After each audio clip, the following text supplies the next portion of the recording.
Assalamualaikum dan salam Sarawakku sayang. Bersama saya, Hafizah Munirah Mahrab. Memulakan berita tengah hari ini dengan Premier Sarawak Datuk Patinggi Tan Sri Dr. Abang Abdul Rahman Zohari Tun Datuk Abang Openg dan isteri Puan Sri Datuk Amal Jumaani Tun Tuanku Bujang menunaikan solat Maghrib dan Isyak di Wisma Sabati di Kuching pada Khamis. Majlis solat berjemaah Maghrib dan Isyak serta majlis kesyukuran ini disusuli dengan bacaan surah Yasin dan doa kesyukuran. Majlis diakhiri dengan jamuan makan malam bersama tetamu kenamaan dan jemaah yang lain. Hadir sama adalah Menteri Pelancongan, Industri Kreatif dan Seni Persembahan Sarawak Datuk Seri Abdul Karim Rahman Hamzah, Menteri Pembangunan Wanita, Kanak-kanak dan Kesejahteraan Komuniti Sarawak Datuk Seri Fatimah Abdullah, Setiausaha Kerajaan Sarawak Datuk Amar Muhammad Abu Bakar Marzuki, Timbalan Menteri Utiliti dan Telekomunikasi Datuk Dr. Abdul Rahman Junaidi serta jemaah yang lain.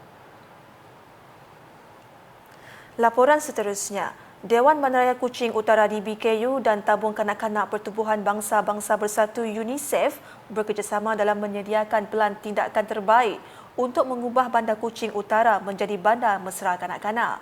Menurut Timbalan Menteri Utiliti dan Telekomunikasi Sarawak, Datuk Dr. Abdul Rahman Junaidi, inisiatif Bandar Mesra Kanak-kanak UNICEF CFCI adalah sebahagian daripada program kerjasama UNICEF dengan Kerajaan Malaysia yang dilaksanakan berdasarkan perjanjian kerjasama asas yang ditandatangani antara UNICEF dan Kerajaan Malaysia pada 1 Julai 1964. Since 1996, this initiative has empowered children's rights on a global scale through the Child Friendly Cities Network and upholding children's rights through the United Nations Convention. This initiative enables stakeholders to build safer, cleaner and more resilient cities and communities. Beliau berkata demikian dalam sidang media selepas majlis menandatangani Memorandum Persefahaman MOU antara DBKU dan UNICEF di Ibu Pejabat DBKU Kuching pada Khamis. Jelasnya lagi, pelaksanaan MOU ini akan menjadikan Bandar Kuching Utara sebagai bandar mesra kanak-kanak di bawah inisiatif CFCI. Katanya lagi, bandar mesra kanak-kanak ialah bandar dan komuniti atau mana-mana sistem tadbir urus tempatan yang komited untuk memenuhi hak kanak-kanak seperti yang dinyatakan dalam konvensyen mengenai hak kanak-kanak. It is a city or community where the voices, needs and priorities of children are an integral part of public policies, programs and decisions influencing the lives and future.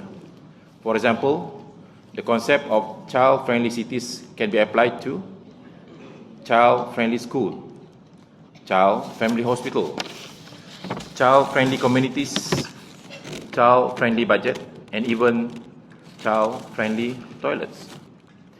This action plan will include clear objectives, impact, indicators, benchmark, budgets, timelines along the criteria required to obtain the recognition as a child-friendly city by UNICEF.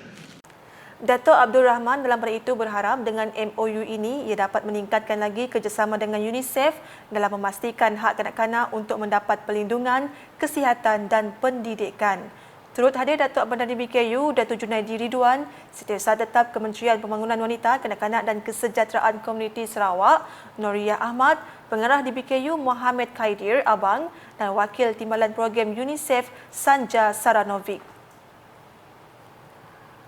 Berita seterusnya, perpaduan antara kaum menjadi kunci keharmonian dan kemakmuran yang dikecapi oleh masyarakat majmuk di Sarawak.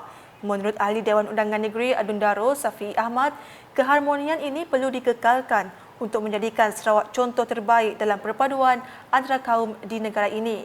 Bercakap semasa merasmikan Pesta Angpau 2023 daerah Daro pada Rabu, beliau gembira melihat kehadiran pelbagai masyarakat yang ada di Daro untuk turut sama meraihkan perayaan kaum Cina itu. Dalam ucapannya juga, beliau berkata Daro akan mengalami perubahan dalam tempoh 5 tahun apabila pelbagai projek berimpak tinggi yang sedang dan akan dilaksanakan siap sepenuhnya. Dalam program itu, Safi'i dan Ahli Parlimen IGAN Ahmad Joni Zawawi turut menyempurnakan penyampaian angpau kepada Wakil Warga Emas Tadika Kiming, SK Campuran dan SMK TP DPH Normah.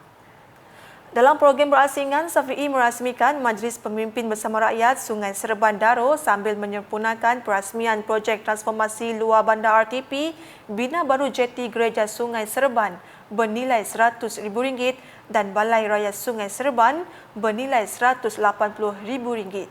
Semasa berucap, Safi'i berkata pembangunan bagi kawasan pesisir sungai tidak akan ketinggalan dan pelbagai pembangunan telah beliau bawa di kawasan itu sejak dilantik menjadi wakil rakyat di Daro. Katanya Rumah Panjang Serban juga tidak ketinggalan menikmati pembangunan yang bakal dilaksanakan seperti projek bekalan elektrik 24 jam sedang giat dilaksanakan. Malah katanya penduduk di situ telah menikmati bekalan air hasil pelaksanaan projek bekalan air alternatif Sarawak Sawas yang telah siap dilaksanakan oleh kerajaan negeri. Di Limbang pula, Majlis Daerah Limbang MDL menyediakan sebanyak 153 lot tapak gerai sempena pembukaan Bazar Ramadan di daerah berkenaan pada tahun ini untuk peniaga. Wali Kota MDL Konselor Sufian Mohamad berkata pihaknya sangat mengalu-alukan penyertaan para peniaga di daerah Limbang untuk menjalankan perniagaan mereka di situ. Kita telah pun akan membuka ruang dan peluang kepada peniaga-peniaga di daerah Limbang bermula pada 13 hari bulan nanti, dan korang boleh dapati di Majlis Daerah Limbang dengan kategori-kategori yang akan kita beri peluang, iaitu sebanyak 6 kategori jenis gerai yang akan kita sediakan di Bazar Ramadan pada tahun ini, iaitu berasap, panggang, bermasak, kemudian untuk kategori makanan, kuih-muih, minuman, kek, biskut dan juga kain dan baju. Dan pada kali ini juga kita akan menempatkan Bazar Ramadan di lot 777 dan juga di hadapan Bank Rakyat Limbang. Bercakap dalam satu sidang media di Dewan Mesyuarat MDL pada Khamis, Sufian menambah selain daripada menghantar borang yang disediakan, para peniaga juga harus membuat bayaran permit bagi kategori-kategori yang disediakan. Maka untuk bayaran permit dan lot bagi berasap, panggang, bermasak, masakan dan kuih-muih adalah sebanyak RM230. Untuk kategori minuman termasuk yang tadi itu saya sebutkan RM230. Kemudian untuk kek dan biskut sebanyak RM180 dan untuk kain dan baju iaitu sebanyak RM300. Berita seterusnya, Kerajaan Sarawak telah memperkenalkan satu inisiatif yang mewajibkan kepada setiap syarikat yang dilesenkan mengekstrak pasir untuk memberi sumbangan kepada individu yang hilang sumber pendapatan atau terkesan dalam aktiviti-aktiviti pengorekan pasir di negeri ini. Timbalan Pengarah Pengurusan Jabatan Tanah dan Servis Sarawak, Awang Zamhari Awang Mahmud berkata, Kerajaan Sarawak telah bersetuju untuk membayar inisiatif sebanyak RM25,800 yang akan diagihkan kepada 43 orang daripada 6 kampung yang hilang sumber pendapatan mereka. Dalam program Landas Give Back CSR, beliau memberitahu 6 kampung yang terjejas adalah Kampung Segedup, Kampung Paroh, Kampung Maong, Kampung Sandong, Kampung Rantau Panjang dan Kampung Sejija. Sumbangan tersebut diperoleh melalui dana tanggungjawab sosial oleh Magna Fokus Sendirian Berhad selaku pemegang lesen mengekstrak pasir berdekatan kampung yang terlibat. Majlis penyerahan cek sumbangan ini diadakan di Pusat Konvensyen Borneo Kuching pada Khamis. Sekian edisi Tengah Hari bersama saya, Hafizah Munirah. Berita lebih lanjut boleh didapati di semua platform media sosial UKAS, termasuk portal ukas.sarawak.gov.my dan UKAS Channel di YouTube.